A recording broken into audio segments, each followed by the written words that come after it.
Engineered Math Random Solve Problem number 4. Solve for the real value of x in the equation 4 raised to x plus 2 raised to x equals 12. So this is an exponential equation since yung unknown natin is exponent. So ang gagawin ko is i-rewrite ko itong 4 as 2 squared. And then, naka-raise siya sa x. So, bale, 2 squared quantity raised to x plus 2 to the x is equal to 12. Now, by applying power to power law of exponent, this will become 2 squared raised to x is 2 to the x, right? Plus 2 to the x equals 12. Now, kung ibabalik ko sa ganitong form, itong 2 to the x, gagawin ko siyang 2 to the x squared this time kasi same lang yon, 'di ba? Kasi multiply mo lang naman yung exponent, x times 2 or 2 times x is 2x plus 2 to the x is equal to 12. So, bakit ko ginawang ganitong form? Kasi pwede ako ngayong gumamit ng substitution. Pwede kong i-let y equal to 2 to the x. Yan. So, ang magiging equation natin kapag in-apply natin yung substitution is 2 to the x. So, gagawin ko na siyang y na naka-squared plus 2 to the x uli, y na siya, equals 12. So, naging quadratic equation in y, di ba? So, tatranspose ko itong 12 sa kaliwa para naka-equate tayo sa 0. So, y squared plus y minus 12 equals 0. Ngayon, pwede ba natin itong i-factor? Yan, factor na lang natin kasi factorable siya.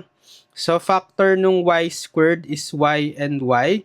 Isip tayo ng factor nung constant negative 12 na kapag inad is equal to the coefficient of y na 1.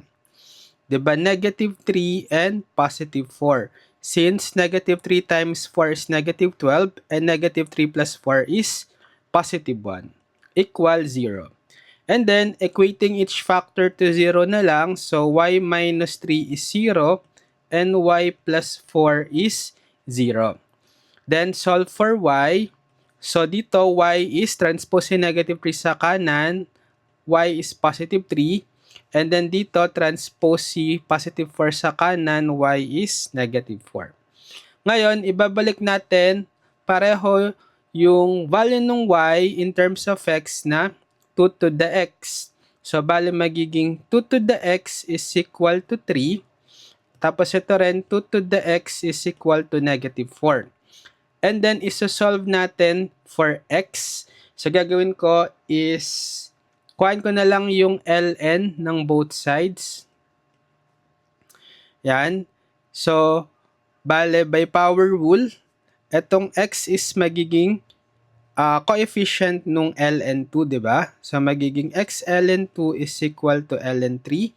And then, di-divide ko both sides by ln2 para ma-solve si x as ln3 over ln2. Tapos, dito rin, get the ln of both sides. Yan. So, magiging x ln2 equals ln of negative 4. Then divide both sides by ln2. X is ln of negative 4 over ln2. So, ang hinahanap sa problem is yung real value lang nung x. So, ang real value nung x is ito lang, right?